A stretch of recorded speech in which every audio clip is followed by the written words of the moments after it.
मेरा गला बहुत सूख रहा है। और नारद जी एकदम से जैसे मूर्छा से जाग जाते हैं, वास्तविक जीवन में आ जाते हैं। तो जय श्री राम फ्रेंड्स, स्वागत है आपका आपके अपने ही YouTube channel the Ritika Arora vibe में। फ्रेंड्स, कहते हैं कि प्रभु के इस धरती पे आने से पहले ही उनकी माया आ गई थी। क्या ये वाकई सच है? हम एक छोटे से दृष्टांत से समझेंगे। एक दिन भगवान कृष्ण और नारद जी नदी के समीप ही टहल रहे होते हैं। नारद जी कहते हैं, प्रभु मैंने बहुत सुना है कि आपकी माया लोगों को भटका देती है। क्या ये सच है? और आपकी माया है क्या? श्री कृष्ण जी हल्का सा मुस्कुराते हैं और कहते हैं, नारद जी मेरा गला बड़ा सूख रहा है, क्या मुझे एक लोटा जल ला के देंगे आप? नारद जी कहते हैं, क्यों नहीं प्रभु, आपकी सेवा ही तो मेरा परम धर्म है। वो जाते हैं जल लेने के लिए।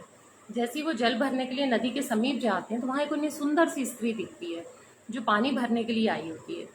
नारद जी को वो बड़ी सुंदर लगती है। नारद जी सोचते हैं, क्यों ना मैं इससे शादी कर लूँ। वो उससे उसका नाम पूछते हैं, वो अपना नाम बताती, कहती है आप कहाँ रहती हो? वो बताती है कि यहीं मैं समीप रहती हूँ, नदी के पास ही मेरा घर है। वो उनके घर जाती है, उनके पिता से मिलते हैं और इच्छा प्रकट करते हैं कि मुझे आपकी बेटी से शादी करनी है। उनके पिता एक शर्त रखते हैं कि शादी के बाद आपको यहीं रहना पड़ेगा। नारद जी कहते हैं ठीक है। दोनों की शादी हो जाती है। शादी हो जाती है, आगे उनकी 4 संतानें होती हैं। ऐसे ही 15-20 वर्ष निकल जाते हैं।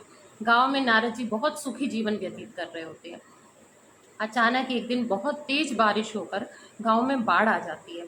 बाढ़ आने से जो नदी रहती है उसका पानी पूरे गांव में आ जाता है और वो कन्या जिससे नारद जी का विवाह हुआ था या नारद जी जिस घर में रहते थे उस घर तक वो पूरा पानी आ जाता है और उनका पूरा परिवार जो रहता है वो बाढ़ में बह जाता है। वो अपनी पत्नी को बहुत बचाने की कोशिश करते हैं, बच्चों को बहुत बचाने की कोशिश करते हैं, पर सब बह जाते हैं और वो जोर जोर से चीखने लगते हैं, चिल्लाने लगते हैं।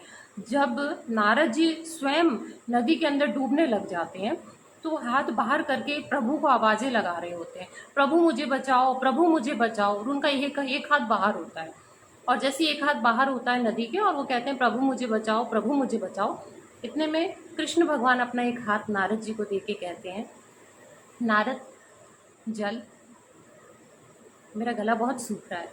और नारद जी एकदम से जैसे मूर्छा से जाग जाते हैं, वास्तविक जीवन में आ जाते हैं। तो देखिए प्रभु की माया, एक पल में भगवान क्या करते हैं कि नारद जी का जीवन कितना आगे निकल गया और था उस समय क्या, कुछ भी नहीं। नारद जी तो जल लेने के लिए गए थे, वो मान जाते हैं कि ये प्रभु की माया है।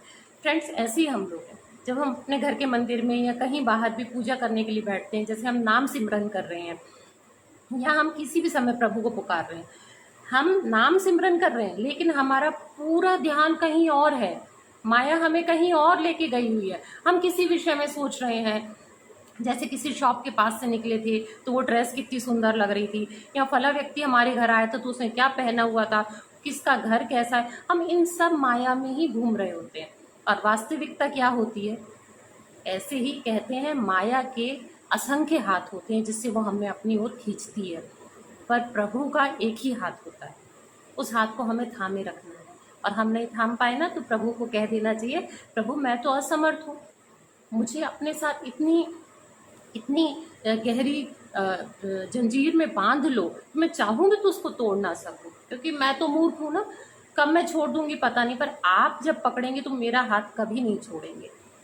तो ऐसे प्रभु का हाथ हम थाम लें और फिर जब प्रभु का हाथ थाम लिया तो माया कितना भी भटकाए हम कभी नहीं भटक पाएंगे। फ्रेंड्स, अगर ये आध्यात्मिक चर्चा आपको पसंद आई हो तो वीडियो को लाइक कीजिए, शेयर कीजिए, चैनल को सब्सक्राइब कीजिए और हम फिर बहुत जल्द मिलेंगे। तब तक आप आपका बहुत बहुत ध्यान रखिए और आपकी फ्रेंड रीतिका अरोरा को दीजिए अनुमति। जय श्री राम।